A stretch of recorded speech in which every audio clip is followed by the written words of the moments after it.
Nice you're here. First thing that I want to tell you is that I don't want you to believe anything that I say, nor to trust me. The human design system is an empirical system.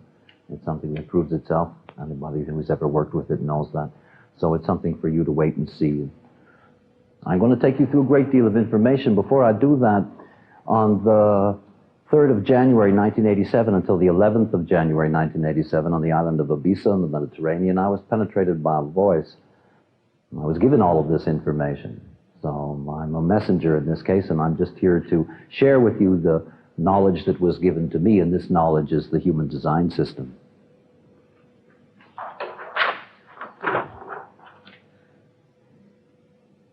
In order to take you to a point where you can understand how individual design affects each and every one of you, I've got to take you through a lot of information. Basically, what I'm here to explain to you and share with you is the duality of the universe, and the fact that the duality of the universe is also the duality that is in all of us. According to the physicists, sometime about 15 billion years ago, there was an event that they call the Big Bang. That is, there was a moment 15 billion years ago when all the material of the universe, all the mass of the universe, all of it, stars, trees, birds, and bees, you and me, was all compressed into an object the size of my fist. At the moment that that object was ignited, an enormous amount of material spread out into the expanding universe. And this material, as it spread out into the expanding universe, was divided into two groups of things. The first side that we're going to look at is the yin side. The scientists call them quarks, and there's 6 of them. Up, down, strange, charm, beauty, and truth. Nice names scientists gave to them. The reality is that they have discovered and proven 5 of them. The 6th one they just have evidence for. We discovered within the last month that there is evidence that truth exists. The reality is that these 6 quarks, as the universe expanded outwards, the universe began to cool from the intense heat of the beginning.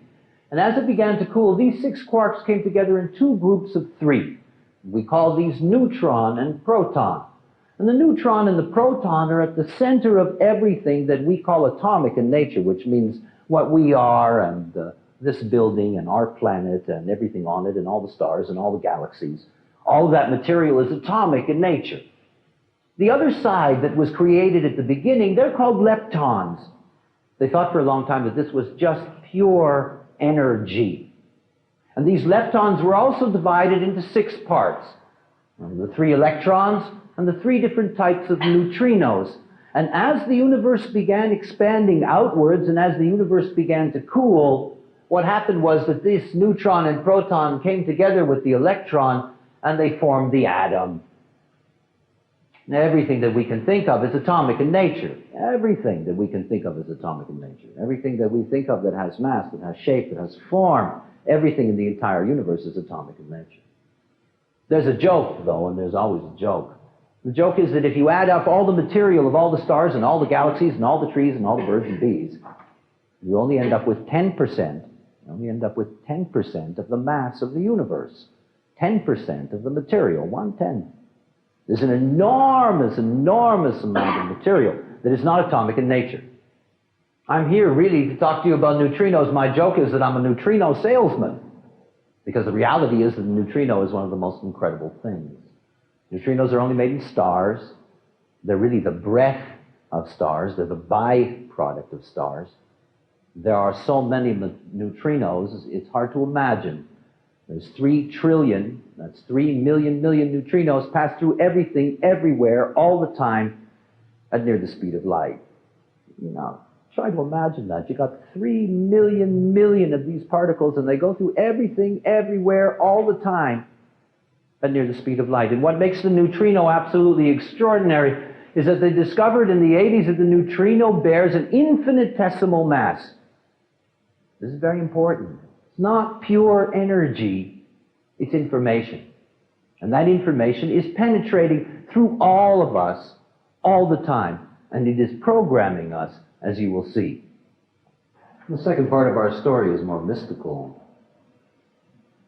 In my experience with what I call voice, I was told that the whole universe is a living entity, that the whole universe is an unborn fetus, that it's still within the womb, that it does not know what made it, that it has not come out into the world yet.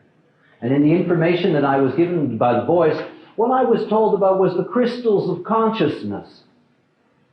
According to what the voice told me, in the beginning, when we had all the material of the universe compressed into a single object, something banged into it. That is, the beginning of the universe was a conception, a moment of conception. And inside the yang seed and inside the yin egg were two crystals. Now, I call them crystals because that's what I was told. That is, I've never seen them. But the term crystal is important because it gives you an idea about how they work. So imagine for a moment that you have these two crystals, one in the seed, one in the egg, that bang into each other. They expand out into the universe. What happens is that those crystals inside, they shatter. They shatter into so many different facets, so many different pieces, it's beyond our ability to imagine it, because the crystals of consciousness are in everything. Every bird, every bee, every plant, every tree, every human being, every animal bears crystals of consciousness. These crystals of consciousness are within us. Here in the Ajna Center, what they call the third eye, here is the design crystal. This comes from the original yin. This comes from the egg. And the design crystal manifests our biogenetic vehicle. That is, the design crystal builds these bodies, directs these bodies in their development, in their growth, what you look like. Really, what you've inherited as a genetic information is all lodged within the design crystal that sits here. In the head center, in the crown head chakra, at the top of the head, is the personality crystal. This comes from the original seed. This comes from the original yang. And this personality crystal manifests who you think you are. Your personality. Or more likely who you think you are. And here, in the G center, in the sternum, here's the magnetic monopole. The magnetic monopole is the thing that holds us together. It gives us literally our sense of separateness, the illusion of our separateness. It also pulls everything else towards us. You could call it love. But the magnetic monopole is like the arm that goes up from a streetcar. That is, it hooks you into your geometry. It is a monopole. It only attracts, it hooks you into your geometry and rides you along in your life. It is your driver here. If I could give you an analogy, imagine for a moment that we have a limousine. Nice, lovely car, let's call it a Jaguar. I have a nice car, nice interior, leather seats, all kinds of goodies inside. That's the design crystal. That's the body. Just the body. And it can be a nice body, it can be not, but it's just the body. And then you have the driver here. The magnetic monopole. The magnetic monopole knows exactly where it's going. It's the chauffeur of the car. It knows the road, it knows the machine, it knows where it has to go. Nobody has to tell it anything. It knows exactly where it has to go. And then there's the personality crystal that sits up here in the crown head chakra. That personality crystal that thinks it thinks. This personality crystal, this is the passenger in the back seat of the car. It's not the car, who you think you are. It's not the car. It's not the driver. It's the passenger in the back seat. And you know what a good passenger is supposed to do, right? You look out the windows and watch the world go by. The human design system is a synthesis. Like the television set. Nobody knows who invented the television set. It's just made up of all different kinds of things that suddenly came together in a synthesis that had enormous impact on the world. The reality is that the human design system is a synthesis, and it's a synthesis of knowledge that is both ancient and modern. It belongs to the whole planet because it comes from all the major cultures of the planet. And when you look at this particular mandala, because this represents the various components of the human design system, this synthesis then comes alive. But before I talk to you about the components here, I want you to imagine something for a moment. Many years ago, somebody asked me what I thought about astrology, and I said, well, prove it to me. There was nobody around that was going to prove that to me. And the reality is that all these years later, I end up in this situation in which I teach something that is based on astrological information, so I'm going to have to prove it to you. So let me do that, and let me give you a proof for astrology. First of all, I told you about the neutrinos, and the neutrinos are only made in stars. Our sun, by the way, is a star, and our sun produces nearly 70% of the neutrinos that we receive. The reality is that all around this wheel, we have an enormous star field everywhere, and all that star field is doing is it's streaming information towards us, neutrino information, traveling at near the speed of light at a density that's far beyond our ability to understand. All of that information streaming through, and when it's streaming through, imagine that it's all around the outside of this circle. It has to come through here. I told you about these crystals that are inside of us. Imagine what it's like. Imagine I have two crystals in my hands. Let's call them diamonds. And they're cut differently. That is, they have different facets, different shapes to them. And I take these two crystals and I put the same, exactly the same source of light through these two crystals. Because they're cut differently, what comes out is different. That's us. That's all of us. All of us have a slightly different cut to the crystals that are within us, and as we receive the same information, and we're all receiving the same information, we translate that information uniquely. Imagine what happens when the planet Mars gets in the way, and you've got this stream of information pouring through, and the planet Mars gets in the way. I tell you, if you got a red car and you got a white car and they bang into each other, you're going to get a little white paint on the red car, and you're going to get a little red paint on the white car. And that's called communication. When you have this stream of information going through Mars, it's going to have an interaction with Mars. It's going to be changed by Mars, and it's going to come through your crystals, and it's going to leave off that information. This wheel, the outside of this wheel, you can see there's all these numbers going around the outside of this wheel. There are 64 of these numbers. They're from the I Ching, the Book of Changes, ancient Chinese wisdom. Really a miracle when you think about it. The Chinese, thousands and thousands of years ago, knew that the basic configuration for what it is to be human was the 64 times 6. That is, the Chinese understood that there were 64 basic themes. Those are the themes that are going around this wheel. And out of those 64 themes, there are 6 sub-themes. In 1958, when they discovered the human genetic code, lo and behold, they found the same story. That is, they found 64 codons of 6 groups of amino acids each. It's exactly the same mathematics. The human design system is a way to understand your genetics in a way that is available to everyone, because it is a logic system. You do not have to be a mystic. You do not have to be spiritual. You simply have to be able to follow the logic of things. The reality is that all of these gates going around the outside, they're oriented to the zodiacal wheel. They're oriented to the zodiacal wheel because it's through the wheel of the zodiac, the astrological wheel, that the calculations are made for the design system. And any time that you make a calculation, if you place a planet here in the middle of Veda, in the middle of Aries, the reality is it's going to be in this 21st gate, 21st hexagram, rather than just being in Aries. In other words, this information is much more precise.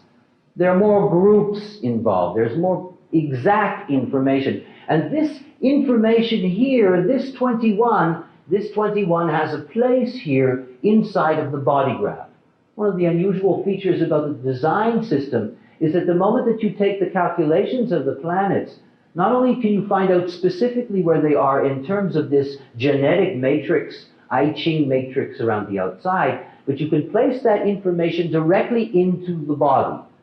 And as you'll see, it makes an enormous difference in the capacity to be able to understand not only our own nature, but to be able to understand our relationship with the universe itself, with other people in our lives. Basically, the human design system is about recognizing that we all are integrated with other people all the time, and to see what kind of effect they have on us, what kind of effect they have on our conditioning.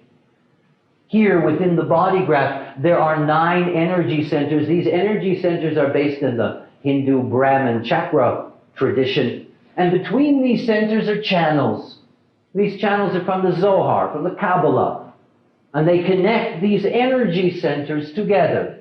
And you can see, for example, that here at the top, the 64, and here at the bottom, the 47, these numbers, they represent the gates, the opening of these channels.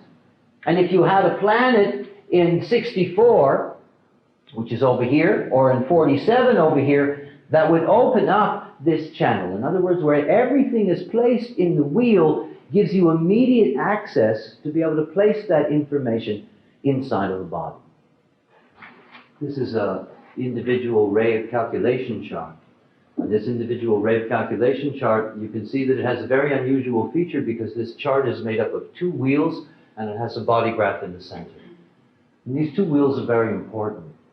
That is, this wheel over here represents a calculation that will tell you the nature of your design crystal. This wheel over here will tell you the nature of your personality crystal. That is the basic information, the database.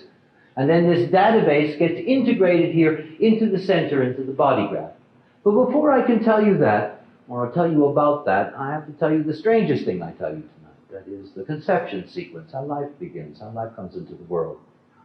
You know, one of the things that I teach and one of the things that I share with people is that the moment that you recognize that this is an empirical system is the moment that you will discover that you really do not have any choice, and life is like that. Children come into the world when they come into the world. These crystals of consciousness, they're not always in bodies. There are so many of them, many more than one can imagine, that are outside of bodies than in. And if you could really see the picture of this planet, you would see that this planet is nothing but a shimmering field of them. There are trillions and trillions and trillions of these crystals out of manifestation. The personality crystals that sit in the crown chakra, who we think we are, these personality crystals of consciousness, when they're not in manifestation, when they're not in a body, they are in the atmosphere of the earth. They're always moving around, passing through. Sometimes they come together in large bundles. And when the information, the neutrino stream passes through those bundles, people think they're talking to the Virgin Mary, or God, or Seth, or Zeus, or whatever it is that's common. UFOs, depending on the tradition. The crystals of the design that create the forms, when they're not in manifestation, they're within the mantle of the earth. And when they're in the mantle of the earth, and when they're outside of a form, embedded into the design crystal, there's a magnetic monopole. Remember, the magnetic monopole is a driver. At the moment that there's going to be a conception, the magnetic monopole of the male puts out a frequency. And in putting out that frequency, a design crystal and its magnetic monopole comes up from the mantle of the earth, follows that frequency line, comes into the male body, into the solar plex center. This is the emotional center. It's going to move along this channel. As you will see, this channel here, the 59, the 6, this is the channel of reproduction. This is a channel of producing children.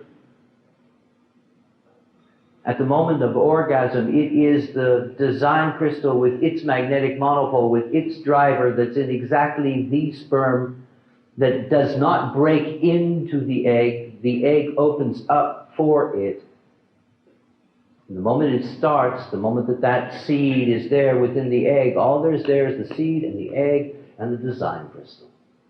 And that design crystal takes the neutrino stream that pours through the mother, and it pours through that design crystal. And that design crystal starts building the biogenetic vehicle. It starts building the body of the fetus. It starts building the body of the child. If it's going to be a normal pregnancy, if it's going to be a pregnancy that is a 9-month term, and I will talk about the others in a moment, it's going to be a normal pregnancy for approximately the first 6 months. The only thing in that fetus is its design crystal building its body. It does not have a personality crystal. In the language of Christianity, there's no soul in the body. You know, we live in an age in which there is an enormous discussion about the nature of abortion and whether it is correct or not correct to take a life before it comes into the world. As far as I know, as far as this knowledge knows, you know, there is no personality, there is no soul in the fetus if it's going to be a normal pregnancy until the 6th month. At that moment, at that point, the personality is called into the fetus by the fetus monopole. Pulls it in its own soul, pulls in its personality. And then for approximately 88 or 89 days, that personality has a chance to hook into the body. And then there's birth. These two wheels are calculations that are made at the end of a process. And it begins with the birth calculation that is here. It's like a normal astrological calculation at the time of birth, the place of birth, And this calculation over here, this gives you the calculation for the personality. That is for the personality at the moment of birth. Because at the moment of birth, the personality is ready to deal with the world. I was told in my experience with the voice that 88 degrees of the sun before birth, it's between 88 and 89 days depending on the sun's cycle, 88 degrees of the sun before birth, the personality enters the body. If you go back 88 degrees from the birth time, you come to the exact time and the exact point that the soul enters the body. And that's the moment when the body is ready for its personality. That's the moment that the neocortex of the brain is ready to take in the personality, to allow the personality to begin to function. So we have here two sets of calculations. A birth calculation that gives us the data of the personality, and we have a prenatal calculation that gives us our genetic information, that tells you the nature of the body before the personality came in, so we know what the personality is going to live inside. Remember, the personality is the passenger, and it's the passenger inside of this design vehicle. Now you can see in these wheels, I take an example here in this design wheel, the design, the prenatal is always coded red. The personality, what you have access to, is always coded black. I've trained a lot of psychiatrists and psychologists, a lot of therapists, because through this side, through the design side, what's red, you can always see the unconscious at work. Because everything from this wheel operates unconsciously within us. In this calculation, once the astrological calculation is made, here's a case where, for example, the planet Uranus in Gemini, it's in a position that places it in the 35th gate. And if you move over here, you can see the 35 here, and you can see that this channel is colored in halfway. That is, that the moment that a gate is activated, one of these positions, then automatically the channel is open from that gate, but not all the way, only partially. All this information over here then gets translated along with the Earth. And the Earth is always opposite the Sun. The Earth is where we get our grounding. It's where we get our stability. It's a very important access. So here, on this side, you have the design information, and then you come over to this side and you have the personality calculation. Again, all this information gets translated. Here, for example, is Uranus and the node. They're in 45. Here's the 45 colored in black. So when you're looking at this chart, when you're looking at the body graph, you get to see the two sets of information. The unconscious genetic information that you inherited from your mother and father and your grandparents, going all the way back in your genetic pool. And it's also the information that operates at an unconscious level. And you can always see that unconscious because it's the red in the chart. On this side over here, the birth calculation, this is the potential of the personality. And this potential of the personality, where you have access, is colored in black. Inside here is where you get to see the individual human life. It's not the separate pieces of information. It's how these sets of information integrate together into a body graph. Before I take you into an individual chart, in the back here on our table here, there is a box set, a black box set. And in this box set, there are two books. One of them is called The Human Design System, and it gives you an introduction to the design system. It also includes an I-Ching so that you can do the analysis of anyone's chart. In that, the Human Design System, there is also an index. And in this index, what this allows you to do is that it allows you to look for any single astrological position.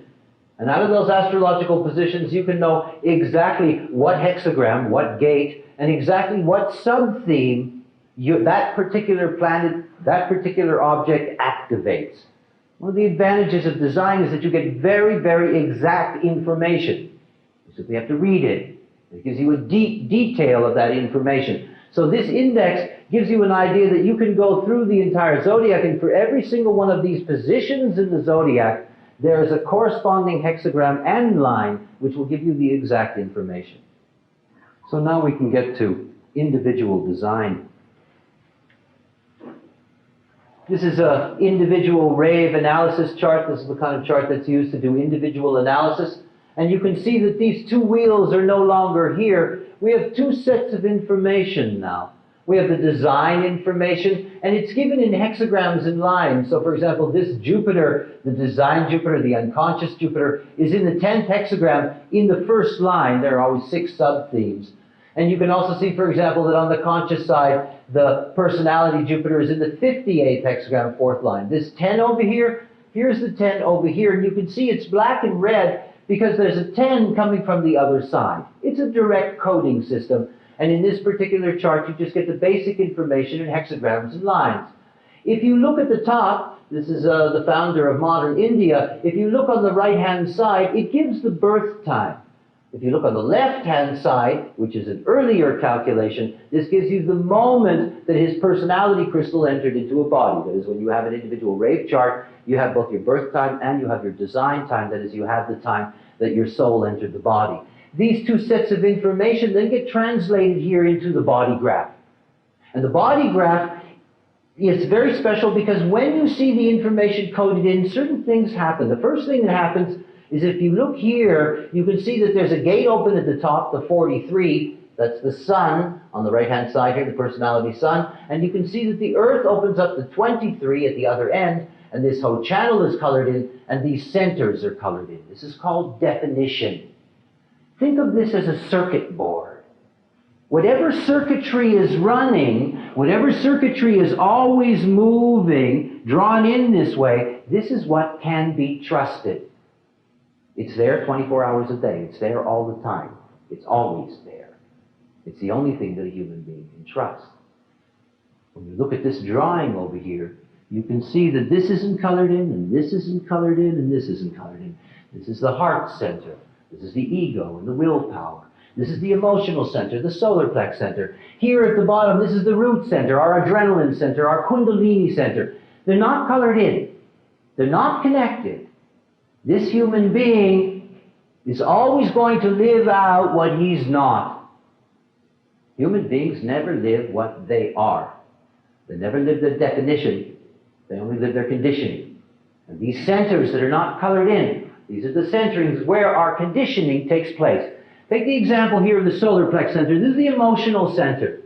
And you can see that this emotional center isn't colored in. But there's a possibility over here to connect it, and there's a possibility over here to connect it, and over here. And the moment that that emotional center is connected, whether by another person or by a planet, that emotional system is opened up, and the emotions burst out. And this person doesn't know why. I'm like this person. I have an undefined emotional system. So I went through 35 or 36 years of emotional chaos because I'm a very rational being. And all of a sudden somebody would come along and they would just hook me up. Boom! Out pours the emotions, and people would say, "Oh, he's so emotional." But you know, it wasn't me. I was being conditioned by other people, connecting up those emotions. You know, I've sat with over 3,000 people now, professionally. I sit down beside them. Every once in a while I have people come and sit down beside me. They're so emotional. And they put those defined emotional systems right into my body. And I get butterflies in my stomach, and I can get knots, and I can feel very, very uncomfortable. Nothing you can do about energy. But you know, I know it's them and it's not me. And I used to think it was always me. And the reality is that every single one of these centers, they are not empty, they are not broken, they do not need to be fixed. Understand that. They're just open. What's defined is fixed and can be trusted. But here, what is opened, this is where we get conditioned. And all of us have been conditioned. Think about this human being as a baby. Comes into the world, they take him out of his mama, they put him on top of his mother. He's in her aura. I will show you what auras do to human beings. In her aura. And the moment he's in her aura, perhaps she connects these emotions, stabilizes them, gives him the same emotional connection for his first 15 or 16 or 17 years. And then he leaves home. And the moment he leaves home, that conditioning is broken. The aura is broken. He doesn't have that energy anymore. First woman he meets that hooks up that emotional system, that's going to be the one that he says, aha, she makes me feel like who I am. And of course, it was never who he was. Never. If you have somebody who has an undefined ego, they're always looking for their courage. They're always looking for their willpower. If they have an undefined emotion, they're always trying to find their emotional stability. If they have an undefined root center, they're always looking for this deep adrenaline kundalini power. And they forget about the rest because they think something's missing. You're all like that. None of you have ever lived your life. You live your conditioning. You cannot eliminate conditioning, but you can condition the conditioning. You can be wise enough to be clear about who is good for you and who is not. And that's really the work of the design system. It's all about the stars. If I step into your aura, I penetrate you as deeply as if you were my lover. You pass a stranger in the street, they penetrate you that deeply. Live in an apartment building, get into your bed at night and you got a wall beside you, and on the other side of that wall is somebody else sleeping in their bed, in their apartment, they're in your aura. I'm going to condition you. Human beings are living in aura boxes, constantly surrounded by other auras, not being able to recognize what is them and what is not them. This is the inspiration center. This is the head center. This is where inspiration comes through. Here's somebody who's open to inspiration. But the inspiration will always be conditioned by the outside. It's not this person's inspiration. It's inspiration that will come through. He has a defined ajna center. This is where we conceptualize. And this area of conceptualization is connected here to the throat center, which is the most complex. Anything that connects to the throat speaks. So here's somebody that can always speak. Always, always, always speak. If you have somebody who doesn't have that connection to the throat, if their throat looks like this heart center, they cannot speak. Those are the kind of people who want to speak as much as they possibly can. But they can't. They have to wait. They have to wait for the right people. They have to wait for the right energy. So here's somebody that can always speak. The mind is connected to the throat. The mind speaks. Here the instincts are connected to the throat. The instinct speaks. The sexuality is connected to the throat. The sexuality speaks. This throat center, this center of manifestation, it's more than just verbal. When the throat center is connected to one of the body's 4 motors, then the throat center becomes our center for action. This is somebody who is a doer. The 4 motors, the heart center, this is the motor of willpower. The emotional center, emotional power. The root center, the kundalini, the adrenaline motor. And here the sacral center, the sexuality. This sacral center is connected through the self, where the monopole is, that holds us together, our driver, that gives us our direction. And then in a continuous movement, it connects to the throat. This is somebody that can always do. There's 2 kinds of people. There's people who can do, and people who have to wait to do. That's the nature of the world. Those that are doers always do too much. Those who are not doers always want to do too much. It's just the way it is. It's one of the jokes in life. This is the higher self, the G center. This higher self is made up of 2 great crosses in the zodiac that point the corners of our seasons and the interregnums in between. It's the microcosm of the whole universe within us. It is love, in a sense. It's what holds us together. And this is the higher self. This is the higher self that knows what direction to take. Remember, it's the driver. It knows where it's going.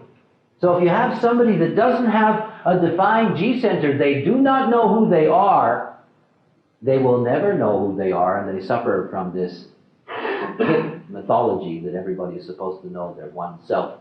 Not everybody can. The reality is some people can, some people can't. This is somebody that can always know themselves because this self always has an access here to the throat. It can always speak. It can always do. It can always express itself. This center over here, this is the splenic center. This is the body's immunity system. This is our protection from disease. It's our protection from bad vibrations. It cleans us out our center of well-being. This is somebody that can make other people feel good. He brings the power of this cleansing system into their life. If he didn't have this, he wouldn't feel good at all. Anybody who comes into a session, and they have an undefined splenic system, and I say to them, you do not feel good about yourself, and they nod their head. What to do? By the way, any time that you have a center that's undefined, the human design system has no morality. There is no good chart.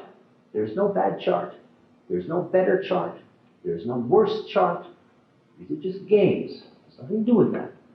Everybody has their own design. Everybody has their own thing that they have to deal with in this life. These centers here, these are where we go to school. I have an undefined emotional system. When you step into my aura, I know exactly what you feel emotionally. Exactly. Because whatever I feel emotionally when I'm with you, it's not me. That's not my business. So I just take it in. And now I don't let people into my aura that make me uncomfortable emotionally. I can feel it a mile away. The moment they just step in. These are windows. These are windows to protect you, because wherever you have a lack of definition, all your life you've been conditioned there. The moment that you recognize that it's not you, the moment you stop identifying with that energy and saying, what's wrong with me? Instead of looking around you and saying, what's wrong with them? I do not teach people to love their neighbor. This is a very tough business. I tell them to love themselves.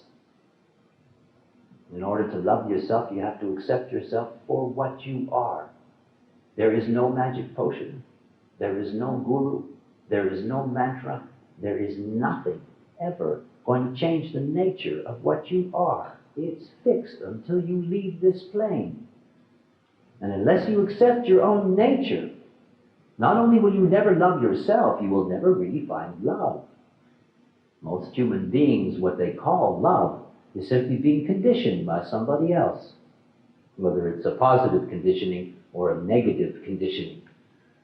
The reality here is that when you're looking at this design, what you can also understand is that if you take somebody else's design and you match this to this, you're going to see right away where things connect.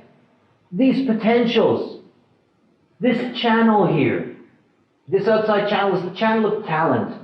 There's an enormous amount of information locked in here. There's a channel of talent. This 16th gate at the top, it has a double opening. It's coming from both sides. You can see it's from both the Plutos here. This 16 is the ancient Chinese hexagram of enthusiasm. It's a hexagram of music and dance and the arts. It's very creative. It's the gate of skills. And this gate of skills in this channel of talent, it isn't connected to the other end. This other end, the 48th gate, this is the gate of depth. This is where the instinct and the intuition builds its quality. So think about it. You have a little boy. He's got this 16th gate. And he's going out of school. And as he's going out of school, he hears a piano. And just as he hears that piano, the planet Pluto comes along and opens up the other end, the 48th gate. Pluto can stay in the gate 3 years. That's a very long time in a human life. So all of a sudden he hears the piano, and in the moment that he hears the piano, Pluto opens up the whole channel, and the whole channel of talent is opened up, and suddenly he feels very good because it's connected to his well-being, and suddenly his skills have the depth that he needs, the taste that he needs. And he goes inside and he says to the teacher, I'd like to play the piano. He goes home, he tells his mother, he says, you know, I want to play the piano. And she said, well, pianos are expensive. She said, well, you go take lessons. Ask the teacher if you can have some lessons. He goes back. He takes the lessons. He gets very, very good. Very good. After about a year, the teacher calls up the mother and says, you know, you should really get him a piano. Because he's very good. And he's going to be terrific. And so they decide, okay, let's get him a piano. They get him a piano. And he plays. Another 2 years, it's better and better. And then one morning he wakes up, and Pluto leaves the 48th gate. And it's over. It's all over. Oh, it doesn't mean that he won't play the piano again in his life. Every once in a while, if the right planet comes by,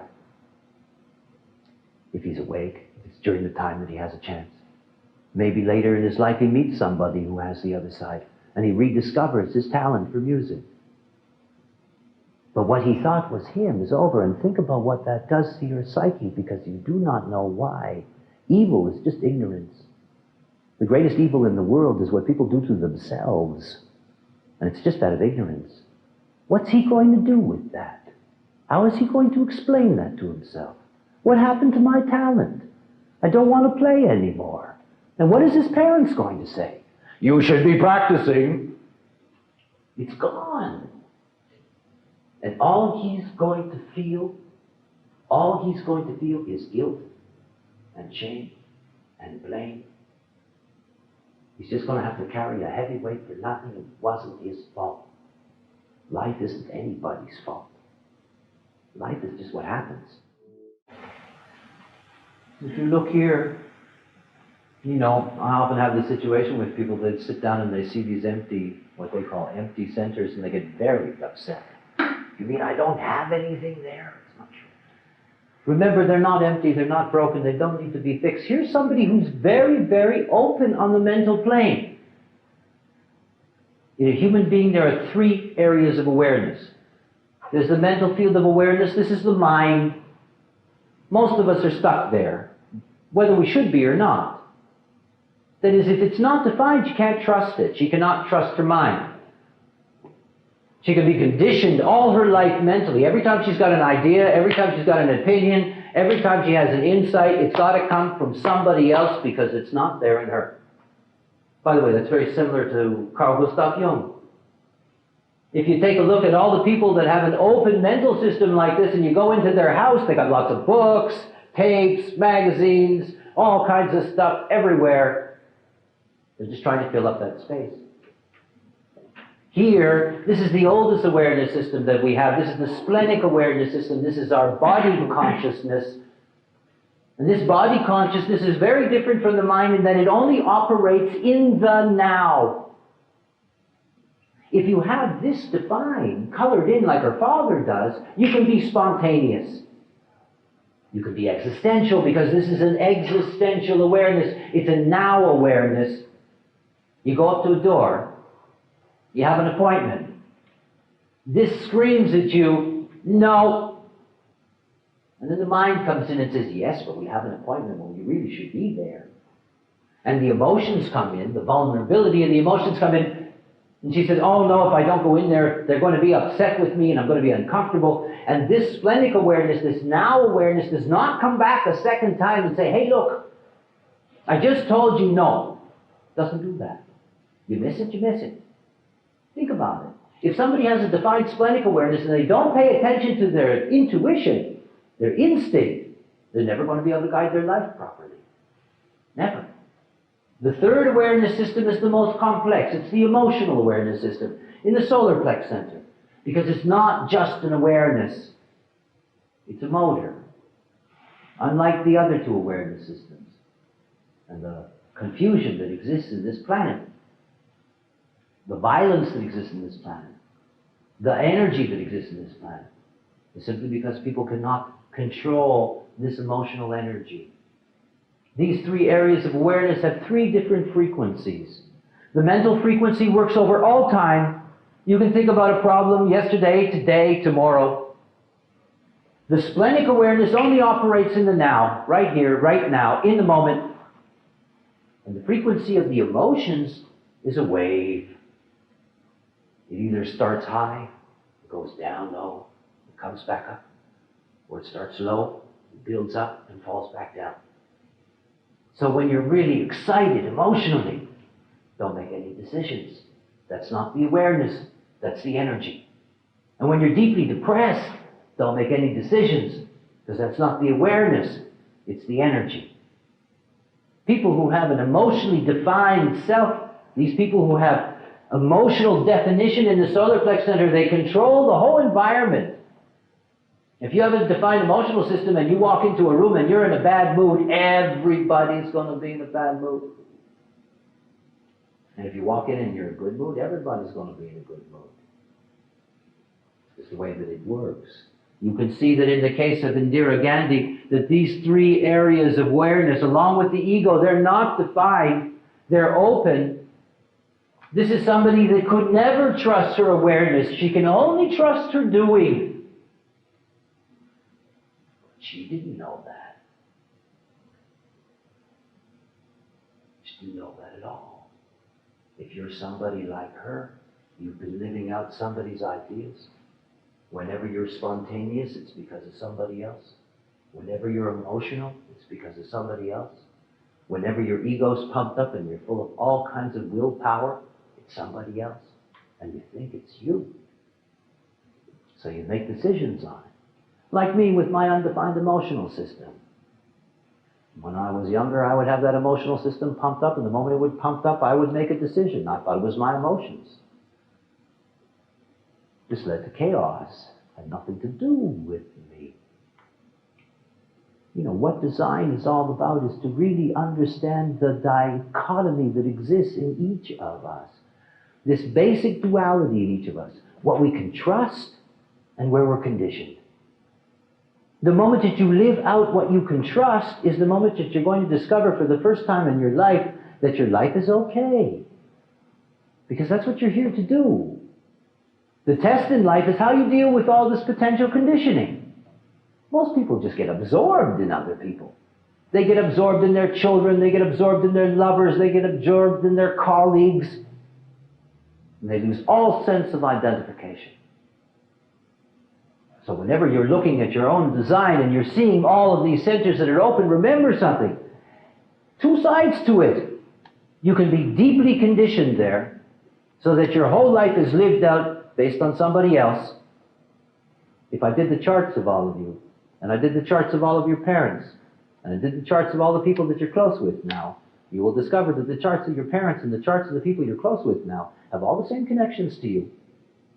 You're still in the same conditioning. It's about time to wake up and recognize that. To see the difference.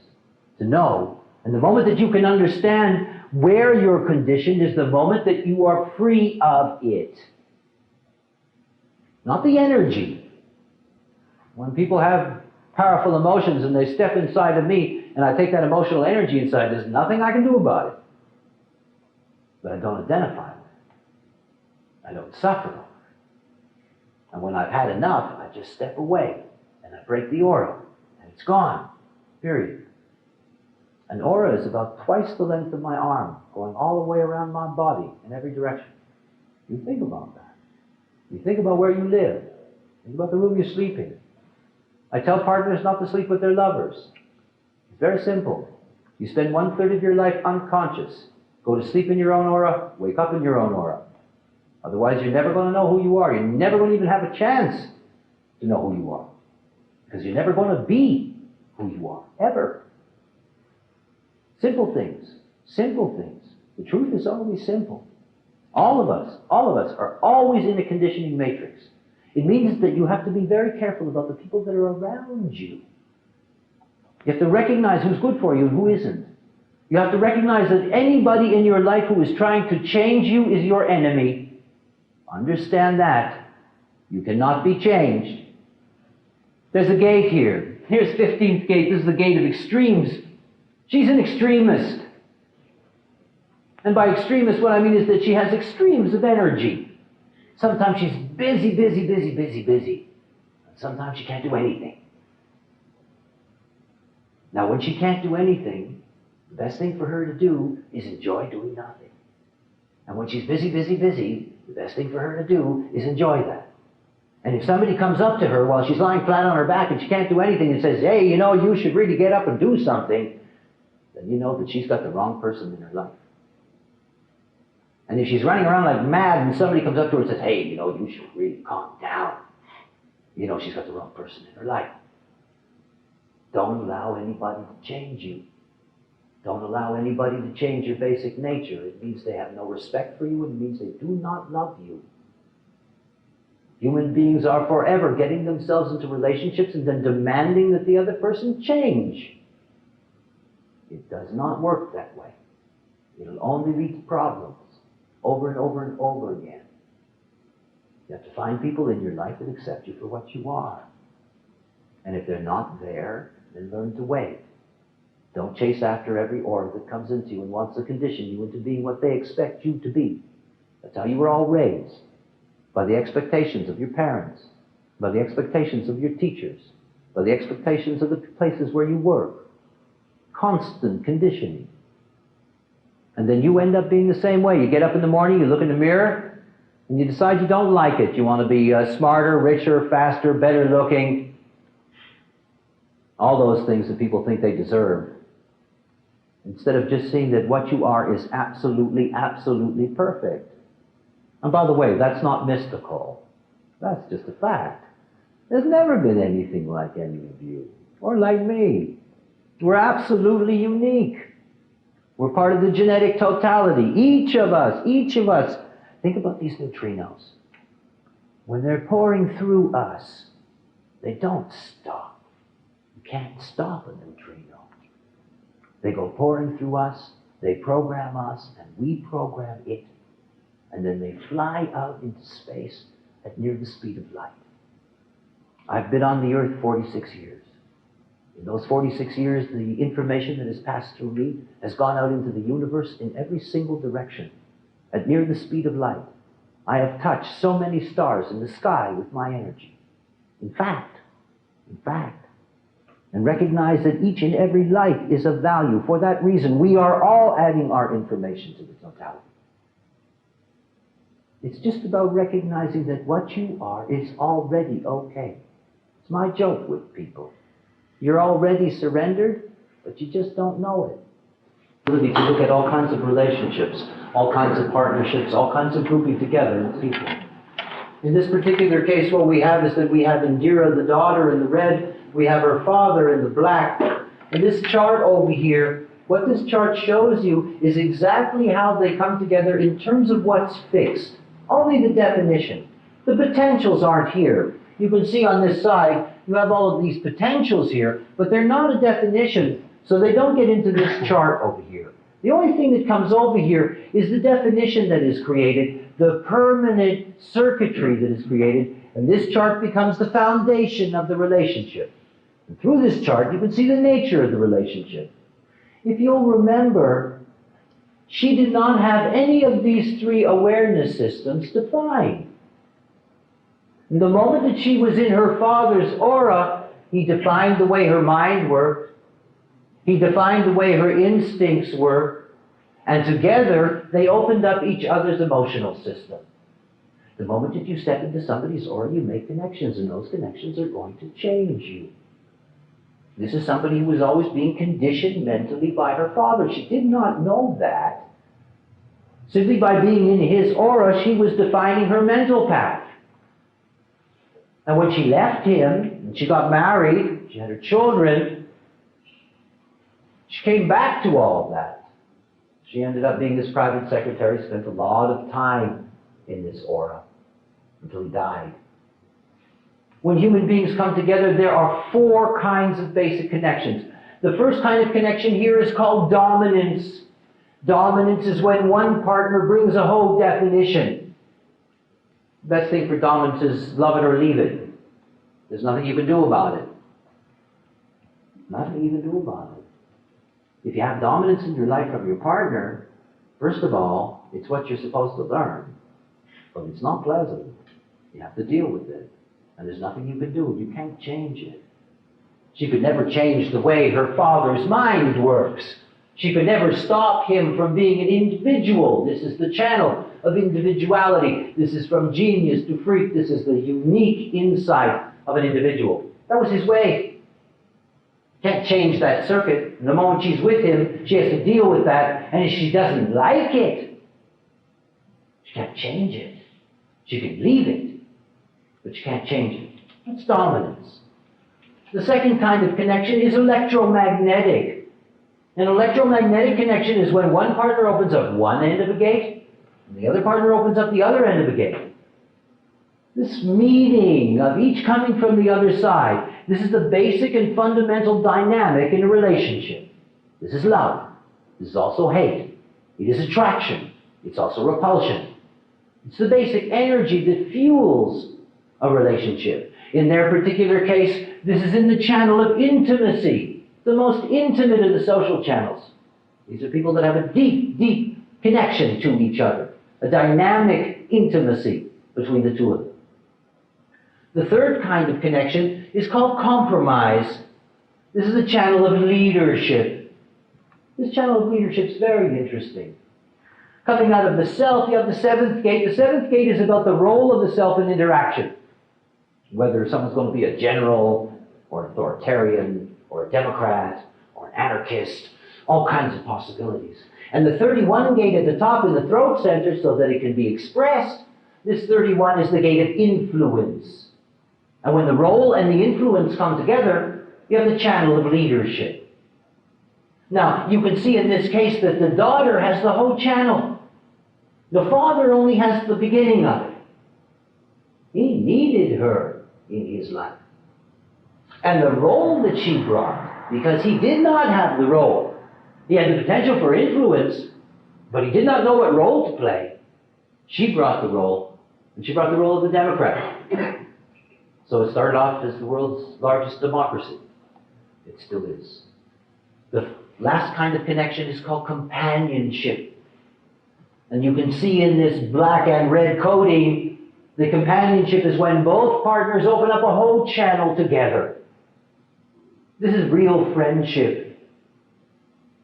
This is the basis of a deep partnership and companionship between people because they both have the same path. They both have the same energy and potential to deal with the same experience. This channel happens to be the channel of succeeding where other people fail. It's something that they shared together. Was this ability to be persistent, to stay with things, to be determined, and to be able to succeed.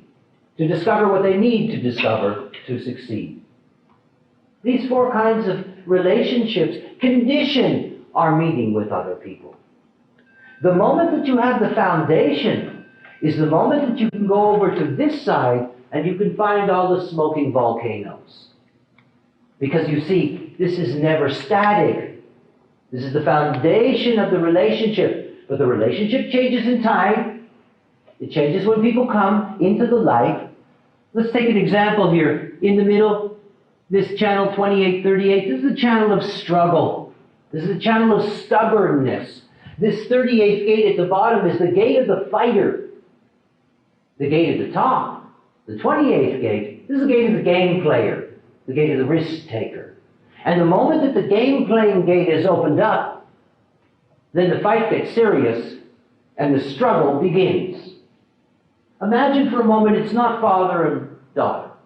Imagine for a moment it's two people that have met each other and they're very attracted to each other and they get into a relationship together. And then all of a sudden, a planet comes along, like Jupiter that's in this 28th gate right now. A planet comes along and opens up this gate. And the moment the definition is connected, it becomes part of the relationship. And that definition is struggle. And all of a sudden they're fighting. They're fighting with each other. They're fighting with others. She looks at him and says, I didn't know you were like that. Suddenly life is very hard for them. And they end the relationship. Just the transit. Just the transit.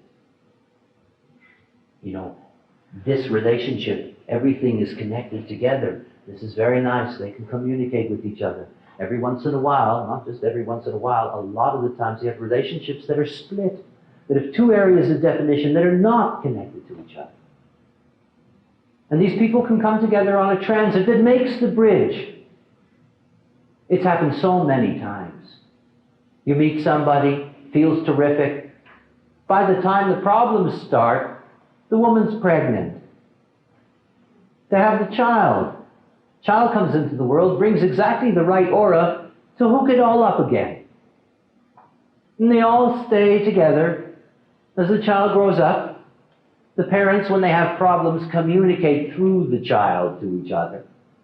By the time the child's 17 or 18 or whatever age, when it finally leaves home, the parents go back to their split definition and they get divorced.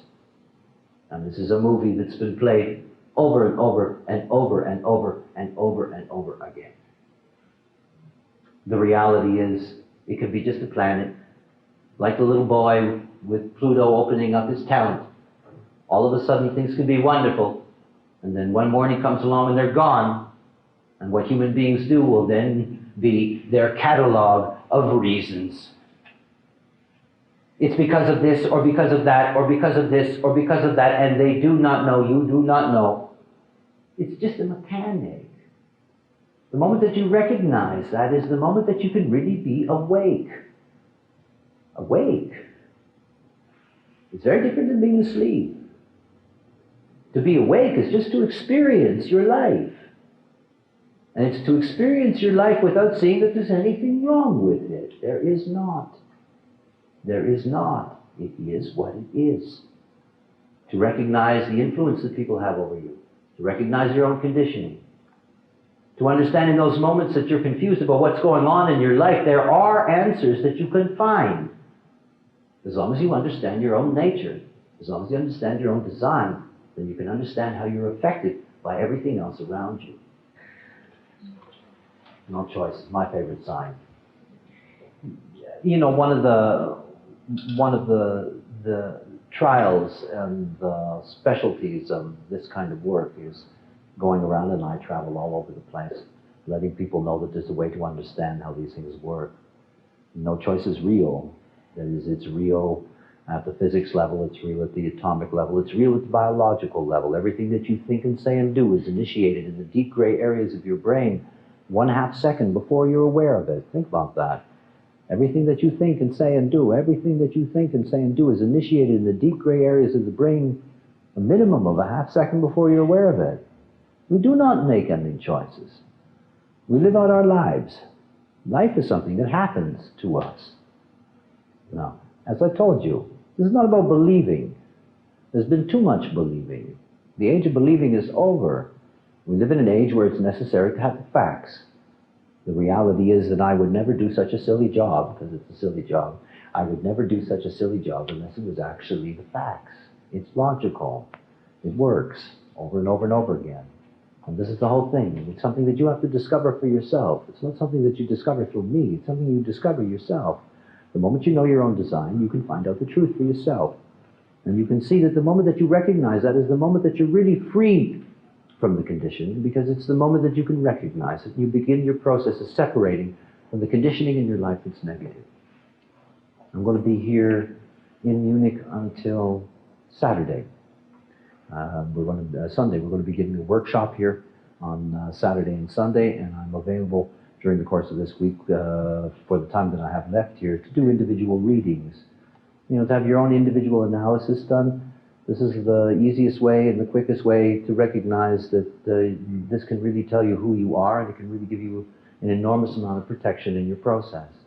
It's also a wonderful education. It opens up a whole new way of understanding your own nature, and opens up a way for you to really begin to see not only where you've been conditioned in your life, but a way to see how you can step out of that conditioning, how you can live out the life that's really here for you. Anyway, I want to thank you for being here tonight. It was nice that you were here. Thank you.